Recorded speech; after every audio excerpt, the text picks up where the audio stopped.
Lillah. On distingue différentes sortes d'associations dans la sénioralité, dans Shirk al-Rububiyya. Il y a l'association relative à Tadbir, ça veut dire la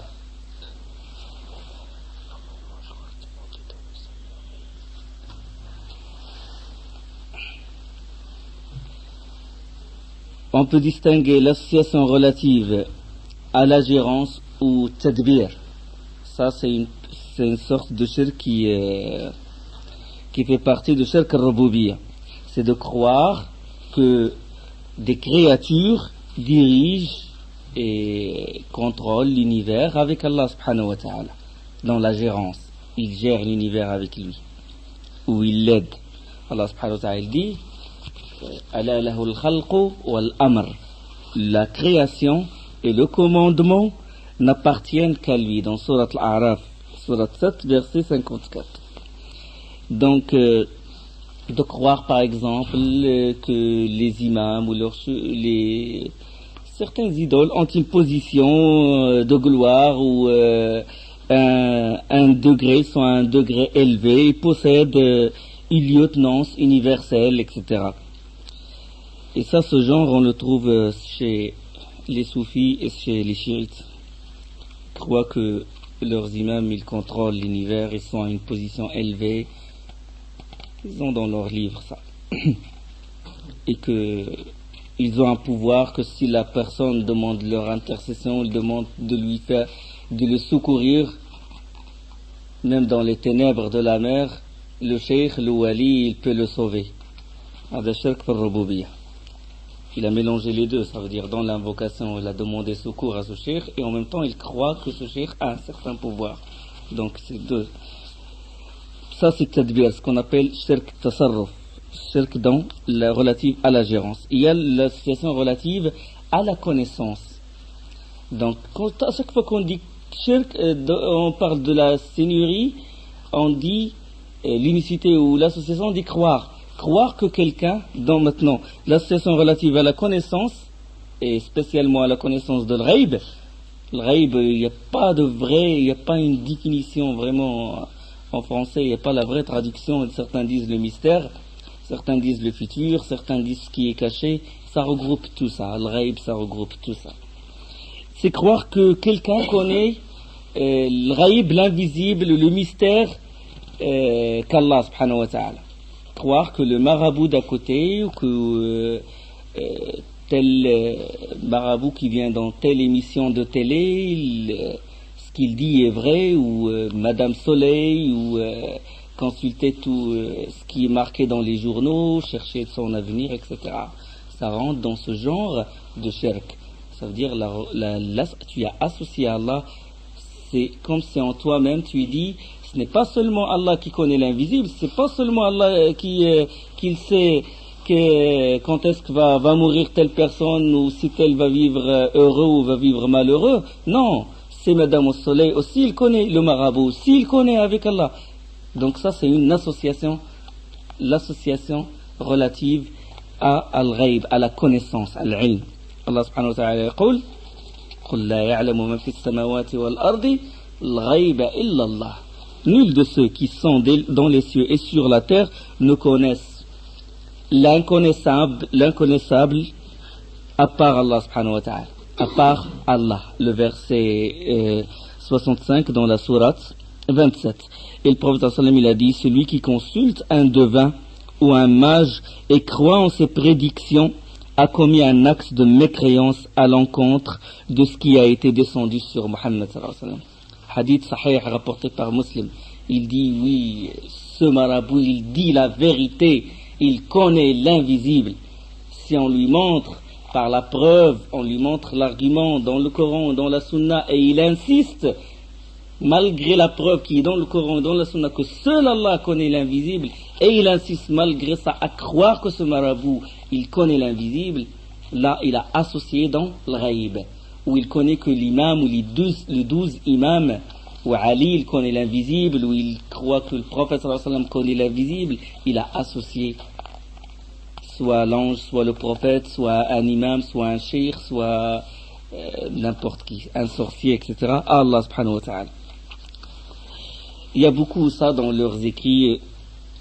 Ils disent sur Hassan ibn Ali que lui-même a dit: nous connaissons ce qui est dans la table gardée, nous connaissons le maknoun, ce qui est caché, le makhzoun, et ce qui est voilé, le maktoum, que ne peut atteindre ni ange rapproché, ni prophète envoyé, à part Muhammad et sa descendance. Hada shirk farraboubiya. D'accord? Celui qui croit, il croit en ça, il lit ça, il croit en ça, il dit que ces imams, ils connaissent ce qu'il y a dans la table gardée, ils connaissent l'invisible, etc. Il a associé ces imams avec Allah subhanahu wa ta'ala. Et eux, ils se désavouent d'eux. Parce que Hassan ibn Ali, radiallahu anhu. Ça, je l'ai pris dans Dala el-Imama d'Abu Ja'far Shi'i, la page 67. On distingue aussi l'association relative à la législation. Parce qu'Allah, il a deux ordres. Allah, il dit Ala lahul khalqu wal amr. La création et le commandement n'appartient qu'à lui. Et il y a deux ordres. Il y a l'ordre universel, par lequel il y a un ordre. Il ordonne aux planètes de tourner d'une certaine vitesse. Il donne des ordres aux anges. C'est ce qui se fait universellement. D'accord? Il ordonne à l'oxygène d'être à ce taux-là, exactement. Il ordonne à la Terre de tourner à cette vitesse. Il ordonne au taux d'azote d'être dans ses proportions, dans l'atmosphère. Il ordonne à telle étoile de naître et à telle étoile de mourir. Il ordonne, c'est l'ordre universel. Il ordonne à notre sang de circuler, il ordonne à la température intérieure d'être à 37 degrés. Il ordonne à l'atome, il ordonne à l'électron de tourner à telle vitesse autour du proton. Il ordonne ça, subhanahu wa ta'ala. Ça, c'est ce qu'on appelle l'ordre universel. Et il y a aussi l'ordre religieux. Et ça, c'est un ordre religieux, c'est la charia. C'est ce qu'il aime, lui, subhanahu wa ta'ala. On dit charia, il est compatible avec l'amour. Ça veut dire ce qu'il aime, il l'a légiféré, subhanahu wa ta'ala. D'accord? Donc ça, c'est l'ordre religieux, c'est ce il nous est parvenu par les prophètes. D'accord? C'est un ordre religieux. Faites ça, ne faites pas ça. Mangez ça, ne mangez pas ça. Priez dans cet endroit, ne priez pas dans cet endroit-là. D'accord? Propagez le bien, le convenable, et empêchez le blâmable. Ordre religieux. Amran, amr kawni wa amr shar'i. Allah subhanahu wa ta'ala il dit وَجَعَلْنَا مِنْهُمْ أَئِمَّةً يَهْدُونَ بِأَمْرِنَا. Et nous avons désigné parmi eux des dirigeants qui guidaient les gens par notre ordre. Quel ordre? Ordre législatif. L'ordre religieux. Et non pas l'ordre universel. D'accord? وَجَعَلْنَا مِنْهُمْ أَئِمَّةً يَهْدُونَ بِأَمْرِنَا. Il guidait les gens par notre ordre. Parce qu'ils étaient patients et avaient la certitude de nos signes. Dans la sourate 32 et le verset 24. Ordre religieux, législation. Celui qui émet des lois et les impose aux gens. Il dit voilà, ça il est bénéfique pour vous.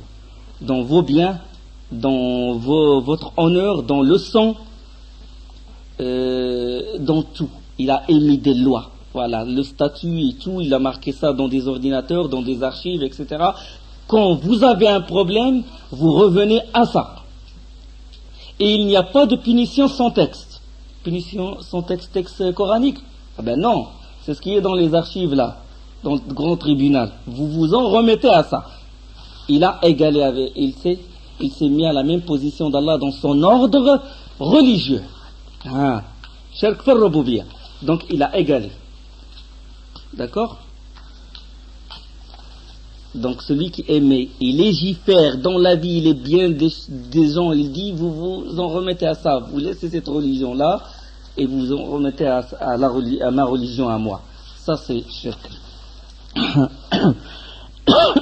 Allah subhanahu wa ta'ala يقول أم لهم شركاء شرعوا لهم من الدين ما لم يأذن به الله. Allah il dit dans sourate Shura, la sourate 42, le verset 21, ou bien aurait-il des associés à Allah qui auraient établi pour eux des lois religieuses qu'Allah n'a jamais permises.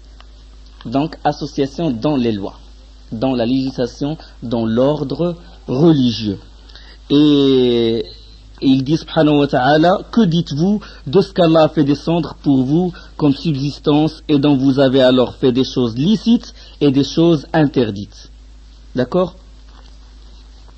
Dit, la suite du verset dit, c'est est-ce Allah qui vous l'a permis ou bien forgez-vous des mensonges contre Allah dans la sourate Yunus, le verset 59. قُلْ أَرَأَيْتُمْ مَا أَنزَلَ اللَّهُ عَلَيْكُمْ مِنْ رِزْقٍ فَجَعَلْتُمْ مِنْهُ حَلَالًا وَحَرَامًا. Zina autorisé. Fornication, il dit autoriser ça. L'acte, il est autorisé. Du moment que les deux partenaires sont d'accord. Et toi, tu interviens. Toi, tu es arriéré. Tu nous ramènes 14 siècles en arrière. Ils sont d'accord. C'est pas un acte prohibé par leur loi. Ce qui est prohibé, c'est l'ikra. C'est le viol. C'est la contrainte. Ce n'est pas l'acte lui-même. L'acte lui-même n'a pas été interdit par eux. D'accord? Donc ça, c'est rendre halal ce qu'Allah a fait, ce qu'Allah a interdit. D'accord? Ça, c'est la règle générale. Maintenant, l'appliquer sur un individu, ça, c'est le travail des savants. D'accord? Comme a appliqué Ibn Taymiyyah rahimallah la fatwa sur Genghis Khan. Il a dit oui, il a fait ces lois-là, il a fait ce qu'on appelle l'yasiq, le yasa, où il y a des lois qu'il a pris. Il les a sorties certaines lois de l'islam, certaines lois du judaïsme, du christianisme, et d'autres de sa tête. Et là, Ibn Taymiyyah a sorti la fatwa qui se trouve dans Tafsir Ibn Kathir, dans l'explication à Hukm al-Jahiliyyati Yabrun, est-ce le jugement du paganisme qu'il préfère, وَمَنْ أَحْسَنُ مِنَ اللَّهِ حُكْمًا لِقَوْمٍ يُوقِنُونَ, et qui est meilleur que les lois d'Allah pour des gens qui ont la certitude. Dans Surat al-Ma'idah, Ibn Kathir, il a évoqué ça, qui est l'élève d'Ibn Taymiyyah rahimahullah, sur Genghis Khan et sur les lois qu'il a fait et que Ibn Taymiyyah a jugé qu'il est mécréant, qu'il sort de la milla, qu'il n'est pas un musulman parce qu'il a légiféré, etc. et qu'il a combattu, et Allah lui a donné la bénédiction dans ce combat-là qui a fait sortir les Tatars de Bagdad et des environs. D'accord? Donc ça, c'est le travail de savant. Et nous, c'est pas à nous à chaque fois de jeter comme ça des accusations sur des gens ou de sortir des gens de l'islam comme ça par nos propres facilement, on colle les étiquettes. D'accord? C'est au savant de se référer. C'est lui qui connaît la personne, sa situation. Est-ce qu'il est mokra? Est-ce qu'il est sur la contrainte? Est-ce que c'est lui vraiment qui a légiféré, etc., etc. Il connaît les conditions de l'application de la loi de l'kufr, ça veut dire de l'excommunier, et il connaît les interdictions. Donc il y a des étapes. Nous on connaît la règle générale. Celui qui légifère avec Allah, il a égalé Allah dans sa seigneurie, dans l'ordre religieux. À nous de retenir ça. De l'appliquer sur une personne, ça c'est le travail des savants qui font une étude approfondie sur ça, et ils font le hujja par des lettres, etc. D'accord? Ça en gros c'est les différentes sortes de shirk dans le rububiyya, dans la seigneurie ou la seigneuralité, comme disent certains savants aussi, certains traducteurs. Et on distingue aussi, on a dit Tawhid al-Uluhiyya, unicité de l'Uluhiyya, de l'adoration. On a parlé de l'association relative à l'adoration. On a parlé d'une unicité de la seigneurie et on a parlé de ce qui lui est contraire, ce qui lui est opposé, l'association relative à la seigneurie. Et maintenant, l'unicité relative aux noms et aux attributs. Maintenant, on va parler de l'association relative aux noms et aux attributs. C'est le fait d'attribuer certains noms d'Allah ou de les déformer, de les attribuer à des êtres vivants. Comme ce qu'ont fait les Quraysh. Al-Lat, c'est le féminin de l'ilah, du Dieu, de l'ilah, d'Allah subhanahu wa ta'ala. Al-Lat. Donc c'est une divinité, un Dieu féminin, au féminin. D'accord? Ça, ils ont fait, qu'est-ce qu'ils ont fait? Ils ont touché aux attributs d'Allah, ils ont touché au nom d'Allah, et ils ont pris un nom d'Allah, ils l'ont déformé, ils sont tombés dans l'association. D'accord? C'est une association dans les relatives aux noms et aux attributs, et en même temps, ils adorent l'être, et donc une association relative aussi à l'adoration. D'accord? Rien il appelle leur divinité l'être, c'est un féminin de l'ilah, c'est comme s'ils se moquent d'Allah subhanahu wa ta'ala. Ou par exemple, l'Uzza. L'Uzza, c'est un féminin de l'Aziz. L'Aziz, je ne connais pas. La vraie traduction, je ne sais pas exactement. Le puissant, l'Aziz, de toute façon. L'Uzza, c'est le féminin de l'Aziz. L'Aziz, c'est un nom d'Allah. Donc, ils ont déformé le nom d'Allah, ils l'ont attribué à une statue, à un être humain. Donc, c'est une association relative aux noms et aux attributs. Et il y a aussi le Manat. Manat, le temple aussi. Le temple de Manat. C'est un féminin de l'Mannan, le généreux. Le Mannan, c'est un nom d'Allah. Et Manat, c'est un féminin de l'Mannan. Et il y a un hadith selon Abu Hurairah radiallahu anhu, envoyé d'Allah, sallallahu alayhi wa sallam, il a dit le plus vil, inna akhna al-asma, le plus vil des noms auprès d'Allah est celui d'un homme qui s'est surnommé roi des rois. Allah est le seul souverain. Hadith rapporté par le Shaykhan al-Bukhari ou Muslim. Donc, roi des rois, ça touche aux attributs d'Allah. Parce que seul Allah est le roi des rois. D'accord? Ou Shahin Shah. Roi des rois. Vous trouvez ça, vous avez trouvé dans Riyad Salihin et dans Kitab, dans Fath al-Majid. Roi des rois, ça veut dire c'est une sorte de déformation du nom d'Allah ou d'attribuer quelque chose qui est propre à Allah, un nom qui est propre à Allah, on l'a attribué à un être humain, ça rentre dans l'association relative aux noms et aux attributs. Roi des rois. Où on dit par exemple, ils disent ça dans les poèmes en arabe, A'la fil karam, où ils disent, le matal A'la. Ils disent celui-là, il possède le qualificatif le plus haut dans la générosité. Donc ça n'appartient qu'Allah. Donc ça, c'est une déviation, c'est une association relative aux noms et aux attributs, parce que seul Allah, il a le qualificatif. Walillahi, le matal al-a'la, comme il a dit, subhanahu wa ta'ala, dans Surat al-Nahl.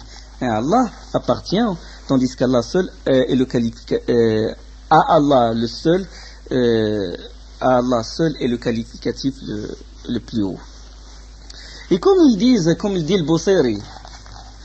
Busiri, quand il vante le prophète sallallahu alayhi wa sallam dans ce qu'on appelle Nahj al-Burda, c'est un livre qu'on distribue, on le trouve dans les mosquées, et il récite les vers de poèmes qui sont dedans à l'occasion de la naissance du prophète, le Mawlid. Ils font ça. Ils prétendent avoir aimé le prophète sallallahu alayhi wa sallam. Voilà ce qu'il lui attribue. Il dit fansib ila zatihi ma shi'ta min sharafin. Qualifie sa personne, il parle du prophète sallallahu alayhi wa sallam. Qualifie sa personne de ce que tu veux de noblesse. Wansib ila qadrihi ma shi'ta min karami. Et donne-lui le rang que tu veux de générosité. فَإِنَّ قَدْرَ رَسُولِ اللَّهِ لَيْسَ لَهُ حَدٌّ. Car le rang de l'envoyé d'Allah n'a pas de limite. فَيَعْرِبُ عَنْهُ نَاطِقٌ بِفَمِهِ. Pour que quelqu'un puisse l'exprimer. Mais ça n'appartient qu'à Allah subhanahu wa ta'ala. D'accord?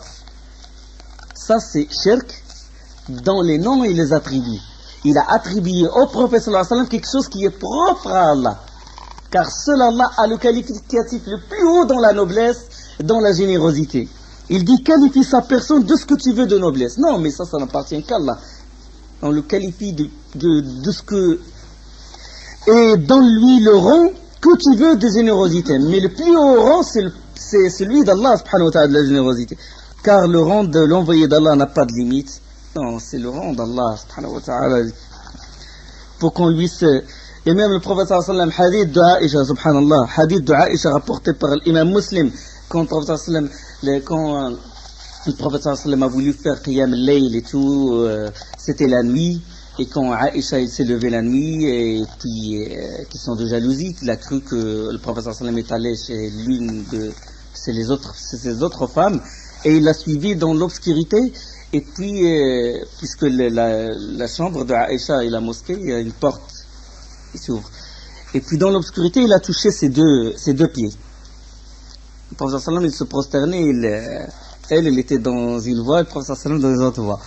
Donc il a touché ses deux pieds en même temps. Bon, ça aussi, bon, c'est ils le sont dans le fiqh, quand on se prosterne, on met les deux pieds côte à côte parce qu'une main a touché les deux pieds. Ce qu'on déduit les savants de jurisprudence.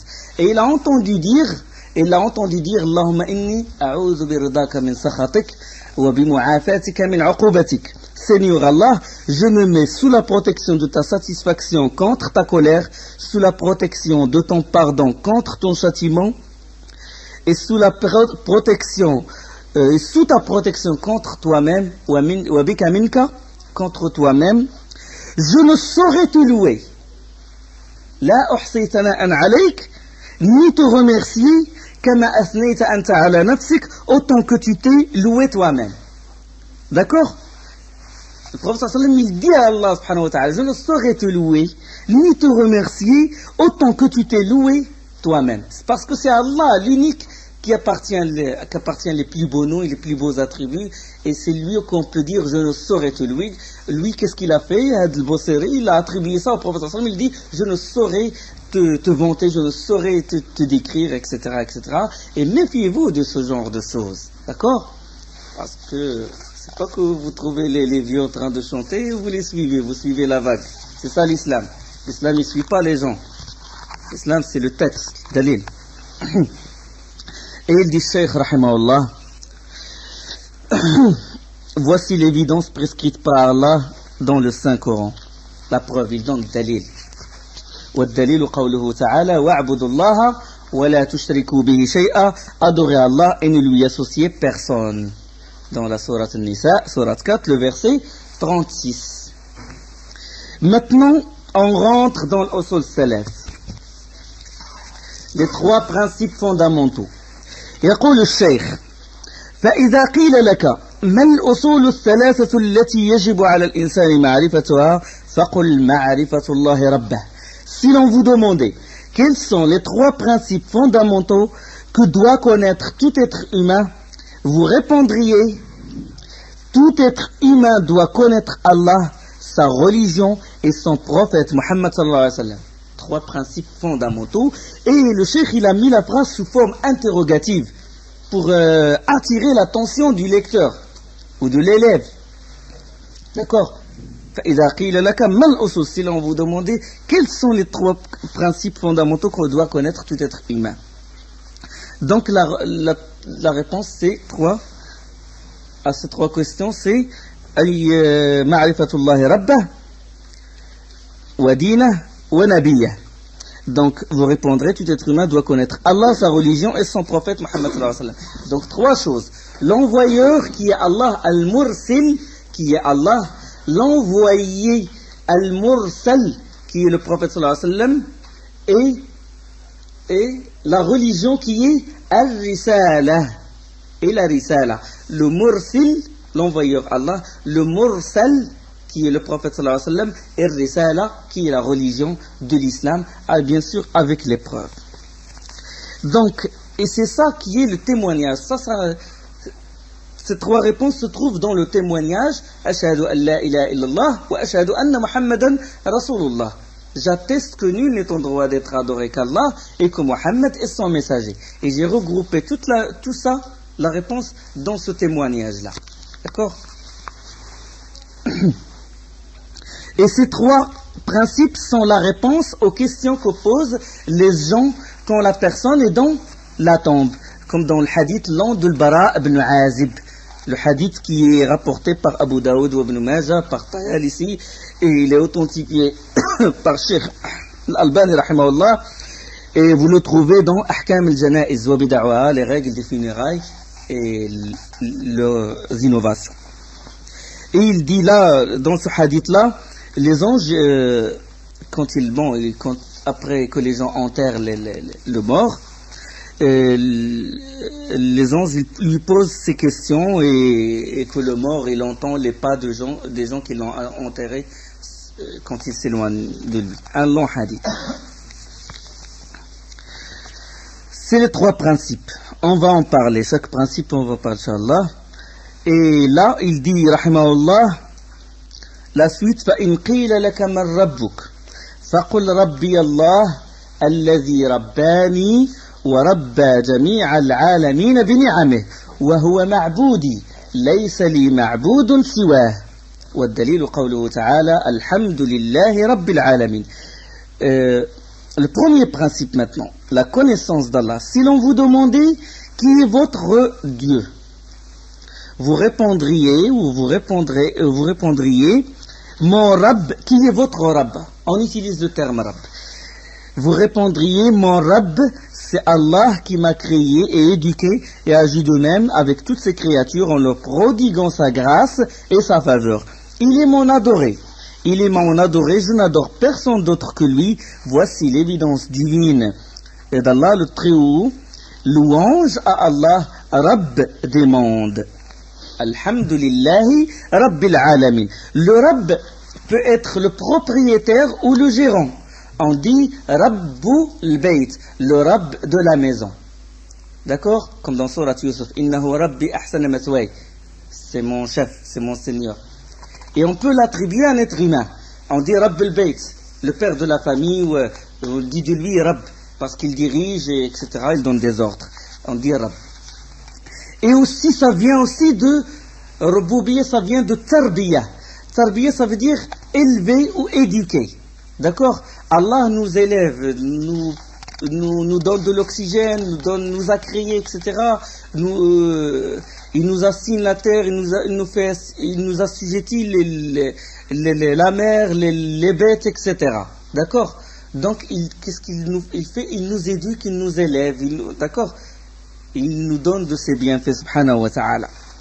Donc, Allah est notre Rabb, c'est éducateur, parce qu'une éducation, il nous éduque, il nous donne, enfin, Tarbiyah, parce qu'on sous-entend derrière éducation que l'étude, c'est ça. C'est ça en français, ce que porte le terme éducation. C'est pas élever, donner, nourrir et tout, non. Ouais. Pourvoyeur, ouais. Donc, pourvoyeur, il nous donne l'oxygène, l'eau, etc., la nourriture, mais la Rububiyyah, il est plus général que ça, ça veut dire pourvoyeur de ses bienfaits matériels, mais en même temps de ses bienfaits spirituels en envoyant les prophètes. Donc, c'est une Rububiyyah entière, comme ça, d'accord? Tu élèves ton fils, quand il fait froid, tu le couvres, etc., mais en même temps, tu lui apprends. Tu lui apprends les bonnes valeurs, tu lui apprends l'unicité, tu lui apprends des choses comme ça. Donc, ça, c'est Rububiyyah. Donc, il y a deux sortes de pourvoiement, on ne sait pas où. Il y a matériel, pourvoyeur matériel, en nous donnant l'oxygène, etc., en créant la terre, en attribuant la nourriture, l'eau, etc. Comme Allah subhanahu wa ta'ala dit dans Surat Ibrahim, Allah c'est lui qui a créé les cieux et la terre et qui du ciel a fait descendre de l'eau grâce à laquelle il a produit des fruits pour vous nourrir. Il a soumis à votre service les vaisseaux qui par son ordre voguent et il a soumis à votre service les rivières. Et pour vous, il a assujetti le soleil et la lune. Le soleil et la lune a une perpétuelle révolution. Et il vous a assujetti la nuit et le jour. Donc ça c'est signe de sa Rububiyyah, qu'il est l'éducateur, l'éleveur, le pourvoyeur. La nuit et le jour. Il vous a assujetti la nuit et le jour. Il vous a accordé de tout ce que vous lui avez demandé. Et si vous comptiez les bienfaits d'Allah, vous ne sauriez les dénombrer. L'homme est vraiment très injuste, très ingrat. Dans Surat Ibrahim. D'accord? Donc il nous a assujetti ça par sa miséricorde, subhanahu wa ta'ala. Donc Rububiyyah, ça vient aussi de pourvoyeur de bienfaits, ce qu'on appelle ni'mah. Et il y a ni'matan, les bienfaits matériels, la nuit, les jours, etc. Et il y a les bienfaits spirituels, entre guillemets, spirituels parce que ça fait peur ce terme-là, et religieux, donc c'est bien, religieux. Donc il y a des bienfaits apparents et des bienfaits intérieurs, comme a dit Allah subhanahu wa ta'ala, wa asbagha alaykum ni'amahu zahiratan wa batina. Il vous a comblé de ses bienfaits, tant qu'apparent qu'intérieur. D'accord? Donc ça, les bienfaits extérieurs, on a évoqué le verset de Surat Ibrahim. Il a parlé, là j'ai évoqué le verset sur quand il a assujetti les bestiaux, subhanahu wa ta'ala, il dit, les bestiaux, il les a créés pour vous, vous en tirez des vêtements chauds ainsi que d'autres profits, et vous en mangez aussi.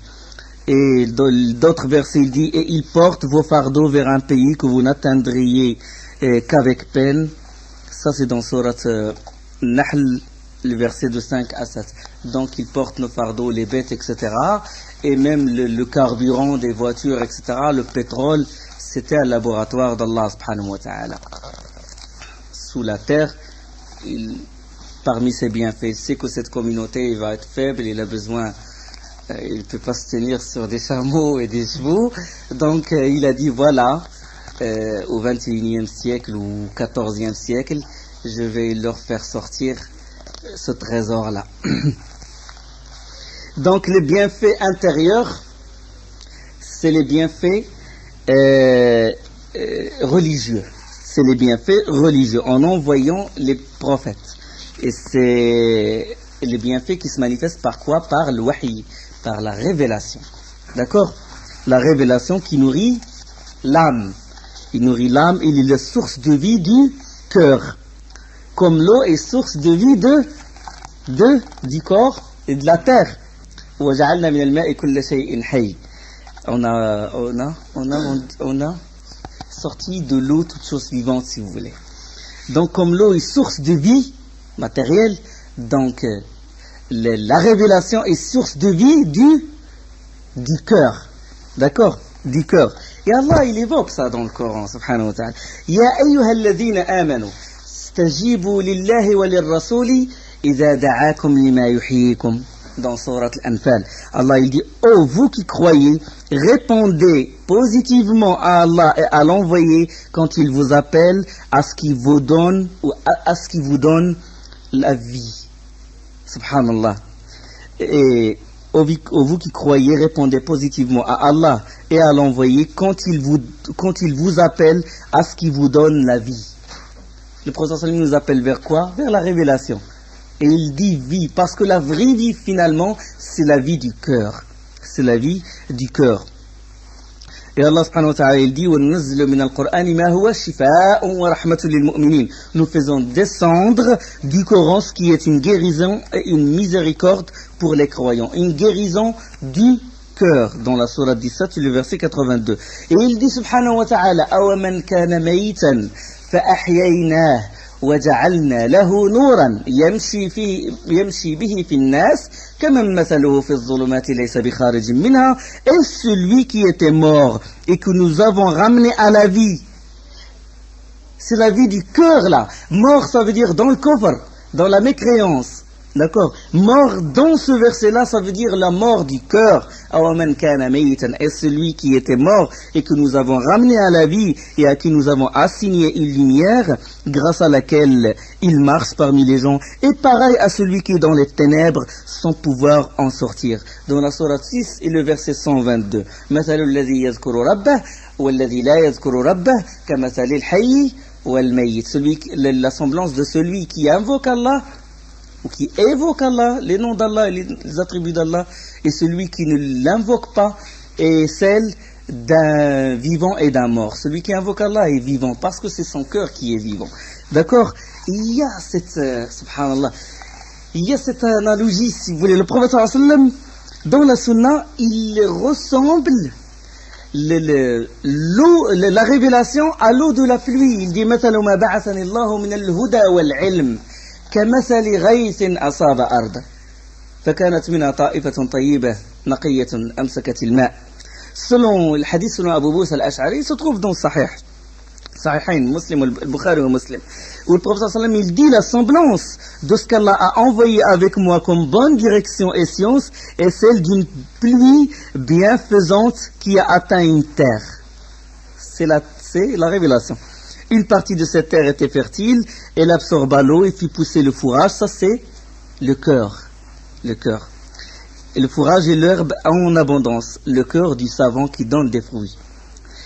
Une autre partie était stérile mais retint l'eau et dont Allah fait profiter les gens qui ont bu et en abreuvèrent. Ça c'est celui qui apprend quelque chose et qui la propage comme nous.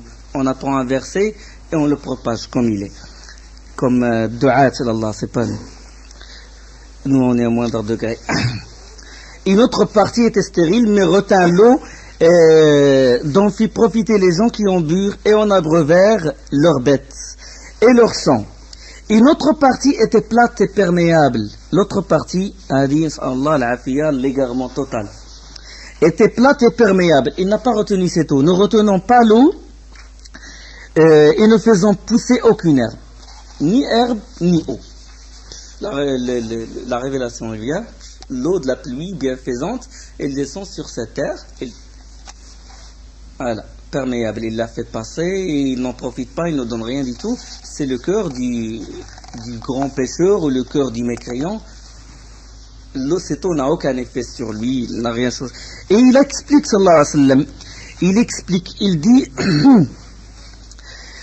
il dit, la première image ou semblance est celle de quelqu'un qui a bien assimilé les sciences de la religion d'Allah et a tiré profit de ce qu'Allah a envoyé avec moi. Il s'instruisait en enseignant. Donc le fourrage, l'herbe, etc. Et la deuxième image est celle de quelqu'un qui a retenu la science et en a fait profiter. C'est tablir ballah, il a propagé. Il est moins degré que le premier. D'accord. La troisième est celle de quelqu'un qui n'a pas accepté la bonne direction qui a fait l'objet de ma mission. Donc la révélation, la pluie, il y a cette... et même dans le Coran. Même dans le Coran, c'est évoqué. Mais il n'y a pas de différence il n'y a pas de séparation entre ces deux faveurs. D'accord? Il n'y a pas de séparation entre ces deux faveurs. Le monde matériel est religieux. D'accord? Ça, ce micro, je peux l'utiliser dans la bonne voie comme dans la mauvaise. Je vais utiliser ce matériel-là pour chanter le rap ou pour dévier les gens de la voie droite, ou je l'utilise dans la voie droite. D'accord? Il n'y a pas cette scission.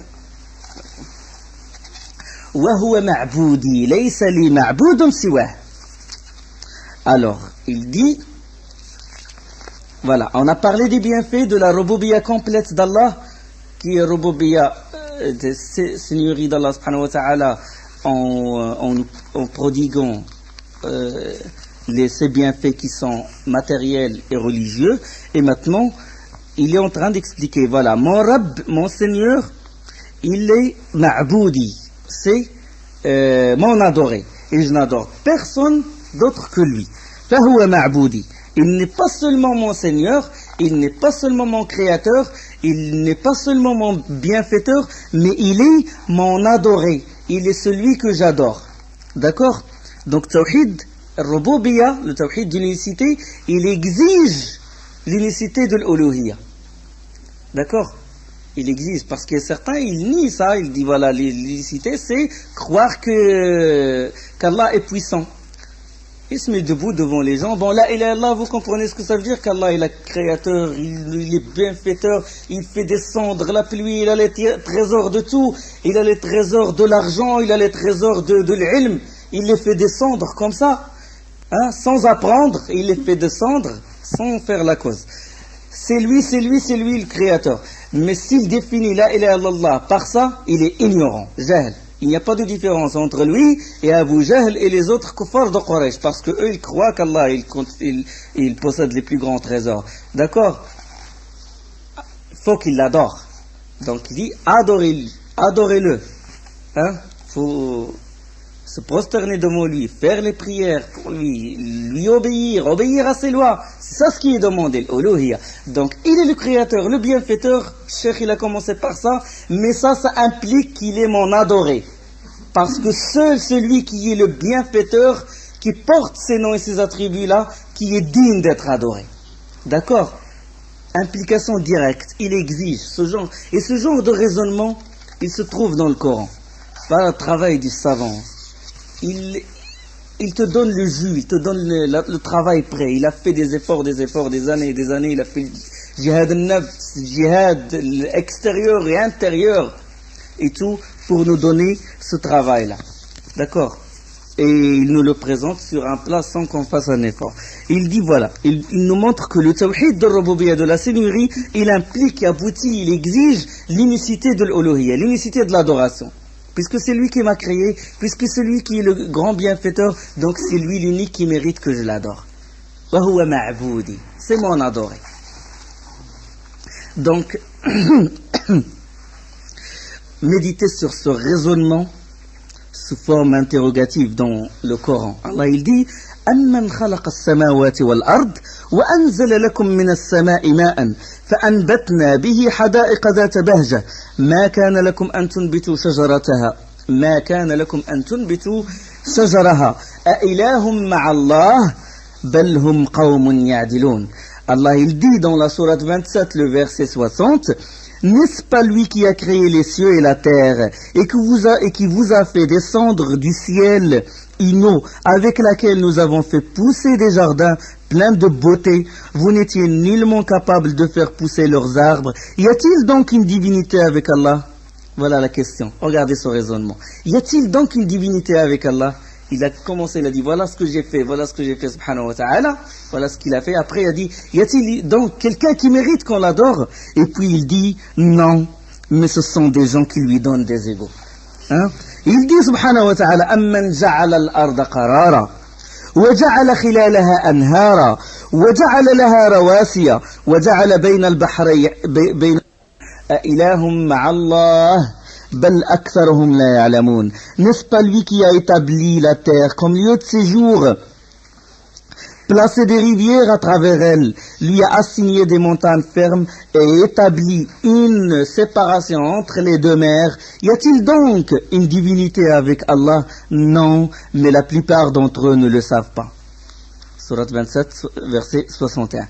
Donc, il utilise subhanahu wa ta'ala différents raisonnements pour nous pousser à l'adorer. Il commence par le concret, ce qu'on voit. Il dit donc, implication, adorez-moi donc.